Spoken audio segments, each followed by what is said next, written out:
महाराज जी, इनका प्रश्न है कि कहीं बाहर जहाँ जाते हैं, जैसे पूजा पाठ कराने या किसी भी शास्त्र अध्ययन कराने, तो कुछ लोग मतलब कहते हैं कि जब लोगों पे अत्याचार होता है या प्राकृतिक आपदाएं आती हैं या कुछ ऐसा होता है तो फिर भगवान हमारी सहायता क्यों नहीं करते हैं? पाप करो तुम और भगवान तुम्हारी सहायता करेंगे। कानून सुरक्षा के लिए बना है, और अगर कानून के विपरीत करोगे, मार डंडे तुम्हें वही कानून अंदर कर देगा। अगर आप कानून के अंतर्गत हो, आप कहो, तो 10 सिपाही आपके साथ चलेंगे, आपकी सुरक्षा करेंगे। और कानून के विपरीत चलोगे ना, तो आप को मार डंडे हथकड़ी पकड़ के अंदर कर देंगे। सुरक्षा के लिए बने हैं, रक्षा के लिए विधान बने हैं, तो विधान के अनुसार चलो ना। तुम करोगे व्यभिचार, तुम करोगे।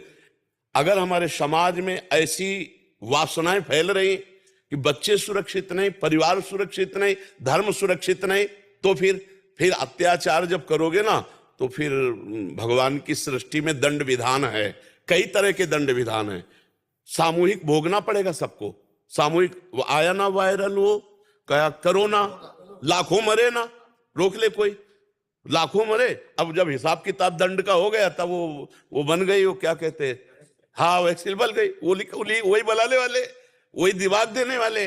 भाई अगर पापाचरण रोको तो भगवान तुम्हारे साथ हैं, और नहीं भगवान ही तिनकर काल रूप में भ्राता। अब आप विचार करो, बच्चे हैं या बच्चियां हैं या घर की बहुएं हैं, अगर आप उनका अपवित्र भाव से शोषण करते हो, ये किसके पास जाए?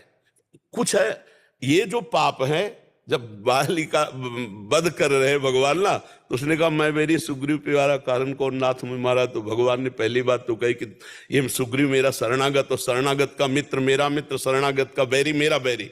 और दूसरी बात, अनुज बधू भगनी सुतनारी, सुन सठिए कन्या समचारी, इन्हें कुदृष्टि बिलोक जोई, ताई बधे कुछ पाप ना हो।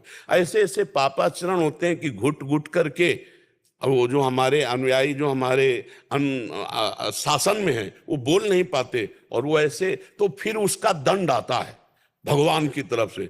भगवान निर्दयी नहीं है, कानून निर्दयी नहीं है। आप कानून के अनुकूल चलो, आपकी रक्षा करेगा, प्रतिकूल चलोगे तो पीट जाओगे, सजा होगी, फांसी हो जाएगी, नहीं हो जाएगी। ऐसे ही हमारा भगवान का विधान। भगवान निर्दयी थोड़ी है, भगवान तो बहुत करुणामय है। भगवान को तो जो जहर पिलाने जा रही थी ना पूतना, तो भगवान उनकी गोद में आकर दूध पिए और वो गति दी जो यशोदा मैया को दी। जहर पिलाने वाले को वो माँ की गति देते हैं, वो मंगल भवन है, काहे किसी का मंगल करेंगे? अपने कर्म को देखो, इसी जन्म के कर्म को देखो। हम कह रहे हैं कितनी ऐसी गलतियां हुई, जिन गलतियों का ओपन होने पर दंड आप कानून में पढ़ लो, और फिर विचार करो कि भगवान कितने कृपालु। उनकी कृपा को देखो ना। हम अपने पापों को जब देखेंगे तो उनकी कृपा दिखाई देगी। अब आप एक विचार करो, एक मां अपने स्वस्थ बच्चे गर्भस्थ को, नहीं हमारी रुचि नहीं, अभी नहीं चाहिए बच्चा, तो तुम्हारी बुद्धि भ्रष्ट हो गई थी, फिर उस क्रिया को क्यों किया? गर्भ को क्यों आने दिया? अब जब गर्भ सृजन हो गया और आप उसकी हत्या करवाते हो, तो छोटा मोटा पाप है। अब ये जब अपना रूप लेगा, मान लो लड़का हुआ, बहुत बढ़िया पढ़े लिखेगा, और इसके बाद थप्पड़ चलाएगा तुम्हारे, इसके बाद रोज जलाएगा तुम्हें, तुम्हारे सामने विध्वंस लीला करेगा, और तुम फिर वो अपने आप, जब तुम्हारी पूरी आसक्ति हो गई, तब वो करेगा। अब मर, जिंदगी भर रो। कौन आया? वही जो गर्भस्थ की हत्या की, उसी का परिणाम आया।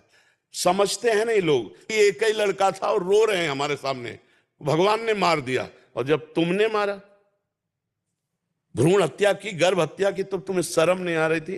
तुम्हारे आंगन में खेलते हुए बच्चे के थप्पड़ मारे तो तुम्हारा कलेजा धड़केगा, और तुम्हारे गर्भ में बैठा हुआ वही बच्चा जो केवल तुम्हारे सहारे, आज तुम उसकी हत्या करो, चाहे बेटी हो, चाहे बेटा हो, चाहे अपंग हो, चाहे स्वस्थ हो। बेटा तो बेटा है ना, बच्चा तो बच्चा है ना।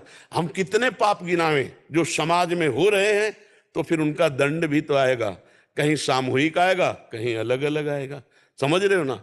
हाँ, पशुओं को ला करके जिंदा पैर बांध दिए भूंज रहे हैं और शौक से खा रहे हैं, तो लग्जरी गाड़ी का एक्सीडेंट होता है, आग लगती, उसी में भूंज के मर जा। वो परमात्मा है, उसकी तरफ से कहीं गलती नहीं होती, गलती हमारी है।